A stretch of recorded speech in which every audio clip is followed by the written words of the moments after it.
Super regional times are here for college softball. I'm here to break down all 8 matchups for the super regionals this weekend. I get to see a little bit of the regionals, so I do have some opinions on some teams. So haven't followed most of these teams throughout the year. So if I'm like disrespecting you or you feel disrespected, hey, just let me know in the comments and we'll see this weekend. But here are my 8 predictions for all 8 matchups this weekend. Let's get to it, right? So starting off, LSU, Alabama. This game is going to be very interesting. It's going to be very interesting to see how LSU's hot bats, scoring 7 runs per game in all of the regional games, versus an Alabama squad that hasn't allowed a run through all their regional run. Alabama's the number 1 overall seed playing at home. I'm going to go 2-0, 2 games to nothing for the Tide. They get it done in 2. No issues. LSU, a very solid team, had a very successful season, and it might not be over this Saturday. We'll see. But I think LSU is going to go home in 2 games. That is my prediction. LSU out the door this weekend. All right, moving on. Oklahoma versus Mississippi State. This Oklahoma team is just red hot. I freaking hate to say it, dude. I hate Oklahoma with a burning passion, but they are probably one of the best softball teams in the nation, probably a contender for sure. I mean, no doubt, right? 400 batting average, nearly for their team, incredible. Here's the key for Mississippi State. They are the second best fielding team, I think, in the country. Their fielding is really, really good. They play really well to contact. The only problem is that Oklahoma plays the contact as well. I mean, they're hitting it over the fence. Kendall Wells, 36 home runs on the season. That is insane. That is really insane. I mean, 36 home runs on the season. So the problem for Mississippi State is you have a great fielding team, but the problem is you can't field it when the ball leaves the park. Give me the Sooners in 2 games to 0. Moving on, UCLA, UCF. UCF is a scrappy team that came from a Big 12 that's showing themselves that they played really well in the regionals, really. Arizona was very close to making it 5 teams in the Super Regionals for the Big 12. So very strong showing. It's a very good conference. They played well in the Big 12. But here's the problem. UCLA is really good. They're very experienced. And they're kind of, and UCF is pretty clutch, okay? They come in, they play, clutch softball, and really did really well against Florida State. UCLA is gonna start slow. I'm just gonna be real with you. I think that the California Baptist game was crazy, and they got pretty lucky, and it seems to be a theme for UCLA at home. I don't know why. I can't understand why UCLA plays kind of slow to begin the series or the set. At home, they just do. So I will say UCF takes game 1. But UCLA is going to win the series. They're going to come back, finish up the next 2. UCLA is going to go to Oklahoma City 2-1. Texas Tech and Florida. Mia Williams is going back home to Florida with a .435 batting average and 22 home runs. That is insane. She's having a heck of a season. Rothrick versus Texas Tech's 4 batters with .400 average is going to be insane. And, Tech is looking to shake some demons off. 0-4 against the University of Florida all time in softball. Here's my prediction on this. I am a Big 12 guy. We're gonna really see this weekend. Tech goes into Gainesville 2-1. They're going back to Oklahoma City. That is my prediction on that series. I think they can generate more movement. I think they can play better small ball than Florida. But it's going to be a really interesting series. It's going to be one of the top 3 series, I think, in this weekend. I think you got that, and then we'll highlight the other 2 moving on. But this is one I starred. This is one I definitely want to see, Texas Tech, Florida. Very interesting series. Very interesting. But I think Tech is going to come out and claim a 2-1 edge. Let's move on to Arkansas-Duke. Arkansas ran through the regionals like nothing. I mean, they just blew everybody out. Duke kind of struggled, kind of really had to fight back, got an embarrassing run rule against Arizona. Arizona Obviously, couldn't capitalize and lost to Duke twice. Duke needs a good game one from Curd. They just need a good game one from Curd. If they don't get that, I think they're cooked.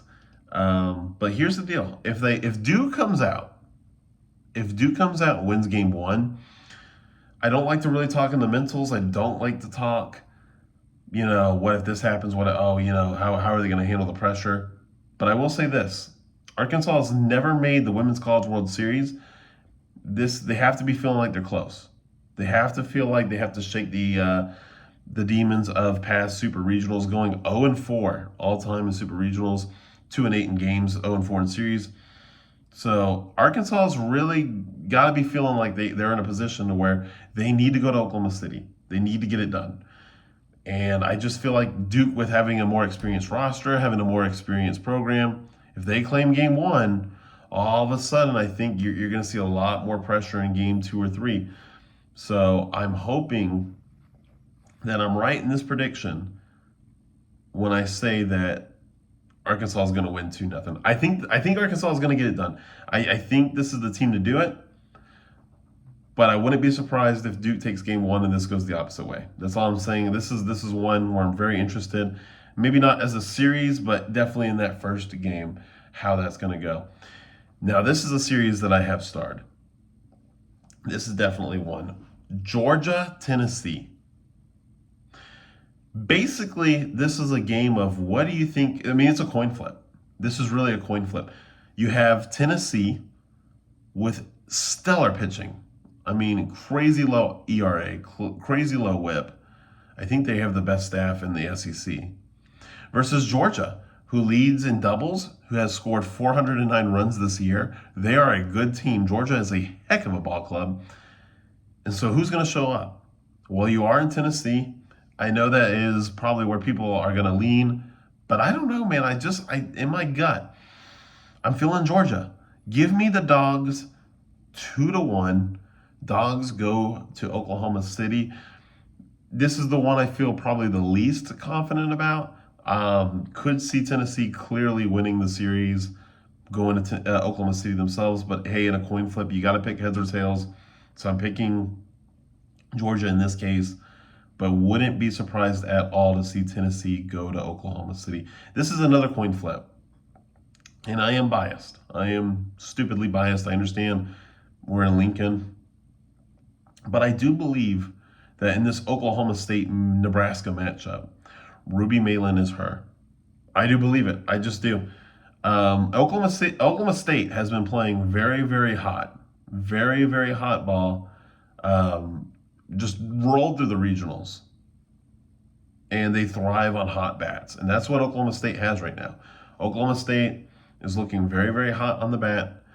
Nebraska is really not. Now, that kind of is how Nebraska likes to play. They like to kind of pressure you out, squeeze you out like a little anaconda. They're very good at that. They're very good at just getting those close games at their pace.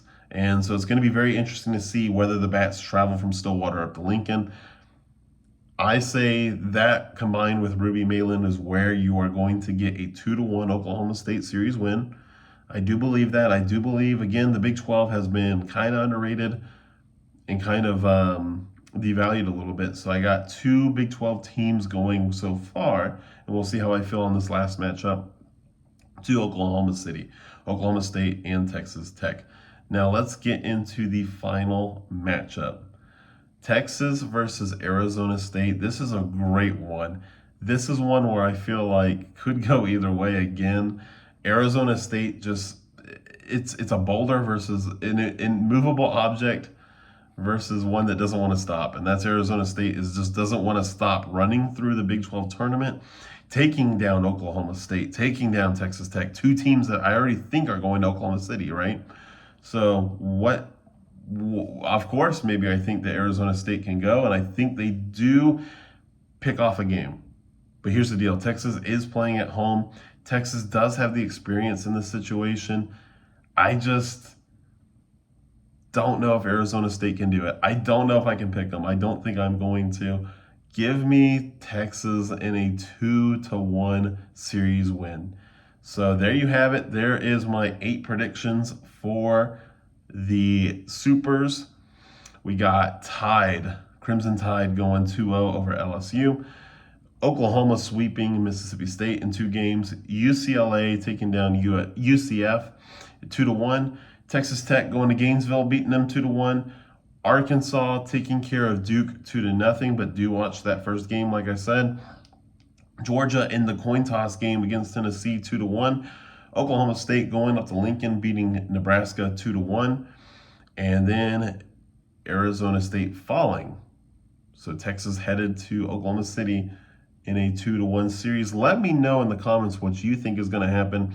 Those are my predictions. Let's check back. I'll circle back here, come back Monday, and we'll give you kind of a rundown and a preview of the Supers and what just happened, and then obviously the preview into Oklahoma City. I'll catch you guys in the next one.